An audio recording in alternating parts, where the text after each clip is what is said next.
Hello and welcome to 30 something. In this episode, we will be talking about Erik Ten Hag and Manchester United's summer strategy. For this episode, what we're going to focus on is the people that will be leaving Manchester United, players that are on the end of the contract, and also players that maybe should be leaving and we should get some transfer fees for. Additionally, we'll talk a little bit about where Ten Hag should be using his experience, his scouting knowledge to rebuild Manchester in their first year. All right, so we have a lot of departures. Now, this Manchester United boy band that we have here is very talented, and there is a lot of capital value that is going out of the window. So let's start left to right. Edinson Cavani, one of my favorite United players of recent times, a little bit like Igalo and Ibrahimovic in terms of that quality and nearly all cult status, kind of on the cusp of it. Even Henrik Larsson. United have gone for these experienced strikers who can guarantee goals. I thirst for Edinson Cavani was from Pirates of the Caribbean before he was at PSG. Apparently it was Palermo. But I love this gentleman, and it's going to be a shame to see him go. And a shame in his last year that he didn't get the opportunity to really make an impact. Additionally, Nemanja Matic, my favourite Serbian after Vidic. Again, I think he's nearly 50, so I understand why we're not re-signing him. And again, his distribution hasn't been great this year. Juan Mata, the happiest man in the whole of Spain. A terrific signing, has had some great games, some great moments, but another one that is probably going to be heading towards the MLS and Phil and David Beckham's Inter Miami. Godspeed to you, sir. Jesse Lingard, a real shame. I remember Jesse Lingard's first game at Birmingham when he went on loan and he scored a hat-trick. We thought, God, we've got a wonder kid on this. Some great moments for United, some great moments for England. But when you're competing with the likes of Pogba, Fernandes, Sancho, a very crowded midfield, he just didn't get the time he deserved. And a shame that when he came back from West Ham, we couldn't get any more money from him or sell him in January. And finally, the most notorious leaver is Paul Pogba. Splits opinion in terms of his performances and moments. And I'm personally quite happy that he's moving. And I think it'll be better for the squad. The only piece that I haven't added in here is Mason Greenwood. He should and probably will never, should not, and probably won't ever play professional football again. So a lot of attacking threat that is leaving. So we know whose contracts are coming to an end, and we know which players are definitely leaving United this summer. But who should be leaving? So let's have a look at who Ten Hag should be either convincing or trying to sell as fast as possible to add a little bit more funds to his transfer budget this summer. So let's start with Anthony Martial. So United signed him back in 2015 for £66 million. At the time, Anthony Martial was the most expensive teenager in the world in terms of a transfer fee. Since then, the 7 years that he's been at United, he became the Golden Boy in his first season. And the Golden Boy, for those that aren't familiar with it, is equivalent to the youngest version of the Ballon d'Or. And that's been won by Kylian Mbappe, Neymar, and Erling Haaland in the past. So he's definitely had the attributes that could make him into a Manchester United star. His lightning speed was something, and ball control. He had a couple of seasons that he did light the Premier League on fire. I won't say on fire, but he did have a couple of good seasons. Unfortunately, with a few injuries and the multitude of managers that United have had, we have seen Martial's form dip. This is an individual that needs to leave Manchester United, not just for the club, but for him himself. Now, he did have a loan move in January to Sevilla, and unfortunately, it wasn't the best. He had inconsistent form and really didn't add any value when it came to assists or goal scoring. Sevilla do this where they will bring a lone player in, a big name in January, but they don't really have any intention to sign him. And with Anthony, he didn't actually have a loan option, an option to buy at the end of that. So we knew that it was more just to kind of bring his stock and his value up. His current value, as sourced by Transfer Market, is £17 million. Remember, we signed this individual for £66 million back 7 years ago. He's now in his peak of his career, yet he has lost nearly £50 million worth of that worth, plus 7 years of transfer inflation. You'd really be looking or hoping that Anthony Martial would either be a player Manchester could not lose, or we'd be pushing 100 million for a sale, which we don't have. More interestingly, when Anthony Martial moved to Sevilla in January, his value was actually at £36 million. So it's halved or over halved in value from his performances. So what do we do here? Man United, as we know, don't always make the best business when it comes to buying and selling players. In fact, we've made a loss the most on Paul Pogba, but Anthony Martial looks like it's another huge loss for United. But let's take what we can get. And 17 million to Juventus, I think, represents fair value. Knowing Juve and a lot of the Italian clubs, they'll probably stagger that over 2 or 3 years. It's not a huge sum. They are bringing an international player in. A slower pace may be better for Martial to exceed. They do have Dusan Vlahovic there as well. But with the likes of Dybala leaving, it would be a good and shrewd move for Martial to move to Juventus. So we'll see if this happens this summer. 3 years ago, United signed Juan Bisaka for £60 million for Crystal Palace. Ole Gunnar Solskjaer got robbed, but we always know we do pay a premium for English players. It could be a little bit more validated if he was to stay for 10 years and be the right back for the generation, similar to a Gabriel Henze or Gary Neville, but it hasn't worked out. And when you compare Juan Bisaka and his performances to the likes of other talented English right-backs, that of Kieran Trippier, Kyle Walker, Reece James, and Trent Alexander-Arnold, we really have got the individual that's at the bottom of the pile. Over the last 3 seasons, he has recorded 8 assists in 3 seasons.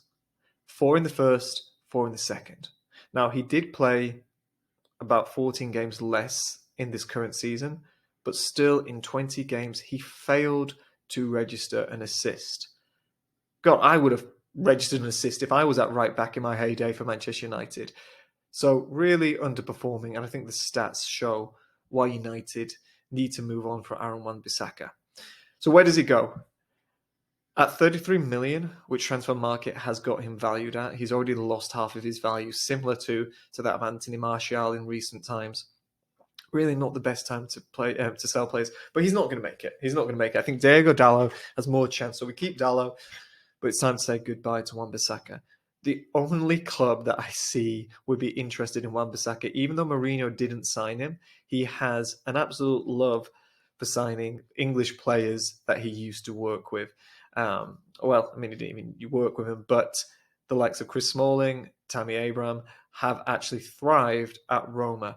Now, Roma, I don't expect can afford 33 million on a right back. So what we do here, he'll go out on a 12-month loan with an option to buy, not an obligation to buy, but an option to buy, and put that at the 30 million mark. And I think that would actually make good sense and actually recoup a decent amount of money. We would shave off some of his earnings here in terms of wages. So all in all, good deal to get rid of Juan Bisaka. Okay, Dean Henderson, a great talent, a great young talent that was brought through the ranks at United and probably could have been United's number 1 for the next 10 years. Fortunately or unfortunately for Dino was the resurgence of David De Gea. From the beginning of his career at United, it took a couple of seasons until he made himself one of the best players and one of the world-class goalkeepers of the world. And this resurgence has been terrific. Doesn't often happen where you do have competition for places, but it has here with David. So for Dean, let's say goodbye, wish him the best. Now, there is one club that I think is obvious where Dean goes. They have money and they need a keeper. It's Newcastle. Now, he's around about £20 million on Transfer Market, but I reckon with a few clauses we can add on there, appearance fees, probably put another 10 million onto that. So a future fee coming in. But I think it makes sense. They have Dubravka as their current goalkeeper, who's okay. I mean, he's okay. He has been prone to making mistakes. Dean Henderson this way gets himself back in the England picture, maybe in time for the World Cup, depending if that move happens. But I think this is a good move for Dean, and we recoup a decent amount of money for a youth player that's come through the ranks. Hello, Donny. How are you? Probably not that great. His January move to Everton didn't work out, similar to Dele Alli. Didn't perform. Two players that were, at one point, some of the best future prospects in midfield in Europe. I remember seeing Donny play against Tottenham in that Champions League semi-final, and he did look class. That group of players was similar to Manchester United's class of '94. And I think with the likes of Matthijs Ligt, Donny van der Beek, Frenkie de Jong, it's interesting to see where the other two players have gone. And actually, in fairness, I think probably Matthijs Ligt has done the best out of the three, but none of them have really set the world on fire since their move from Ajax. So it's interesting to see that that hasn't materialized. Now, we signed him for 48 million. So yes, again, ridiculous when we look at this, comparing their likes to Liverpool and Man City, how their business is just so more shrewd. It feels when we got Donny, it was an agent offer just because we already had a pretty condensed midfield group. We didn't really need to add him. So you just don't turn down great players like that or great potential. So I think there's two options for Donny. I think he either goes to Southampton or a club like Southampton. In the past, they have had players like Morgan Schneiderlin, also Davy Klaassen. So I think for 20 million, Southampton have that money. He would be one of the better players and he might have to revitalise his career prior to the World Cup. Similarly, going back to Ajax, he's currently dating Dennis Bergkamp's daughter, so he does have an in to the Dutch national team, but he needs to be playing more regularly. And I think going home to Ajax for 20 million would be some good business. But either way, we shouldn't look for another loan move for Donny. He needs to leave this summer. Okay, so Eric Bailly. Always liked Eric. I think his pace was one thing that we definitely needed. But again, just hampered by so many injuries, his career never really took off. I like the type of player in Eric. Well, we bought him from Villarreal, and not for too much. I think it was about 30 million, and in terms of the market, it was probably about fair value. But he just didn't set off, and it really does come down to the injuries. Given the choice, I think we need to get rid of either Lindelof or Bailly. Lindelof does better with his injuries, and I think that's why we're keeping. Even though Varane and Bailly could have a good partnership, they both speak French, they're both quick. I just don't think, we cut our losses with Eric. Now, for him, I see him moving to Villarreal. They're about to lose Koundé to Chelsea now that their takeover has been complete. So they're going to have money to spend. I believe Sevilla also lost a centre-back to Aston Villa as well. For the life of me, I can't remember his name. So they have money to spend. They also won't have a defence as well. So 8 million, I think they see Eric Bailly go. And with that slower pace, he's likely to perform better, and he knows the Spanish division. So Eric will get around about 8 million for him, and I think it'll be time for him to move on. Okay, the story of Philip Jones also feels like it should be a kind of a Benjamin Button type of movie, but a really sad story, I have to say, for Phil. I remember reading a newspaper years and years ago, and it was the next generation of England players who were replacing the likes of Ashley Cole, Steven Gerrard, Frank Lampard, Rio Ferdinand, and John Terry. And Phil Jones was one of those that was in the centre of the whole article, that he was going to be one of the best players for England. And even Ferguson said he was one of the best players Manchester United had ever had, if not the best, or could be. Subsequently, so was Jack Rodwell. He was in the article, and you just see what happened to him when he moved to Sunderland and his career ended. So we know it doesn't work out, but on paper, it looked like Phil Jones was going to be a mammoth of a player. And if his injuries weren't as frequent and horrible as they were, it could have been very different for Phil Jones. I think the sad thing is, I heard that he turned down his testimonial for Manchester United, And the comment or the quote he made was, well, who would turn up? Just my mum and dad. I think he's got a girlfriend, so it's a little bit sad that his girlfriend won't even turn up. But that's the kind of the state of affairs. I don't blame Phil Jones for staying at United for this long. He's I think he's like 30, so he's not, he's not a young spring chicken, but he's still got 4 or 5 years left in his career, depending where he played. And he didn't know where he's going to get that paycheck, right? After, if you're not doing your coaching badges, your career could end. So you need to make sure that you do have money there for your family. So I completely see with Phil Jones that he did look to see out his contract. No idea why we gave him a new contract in 2019. Maybe he had something on Ollie, who knows.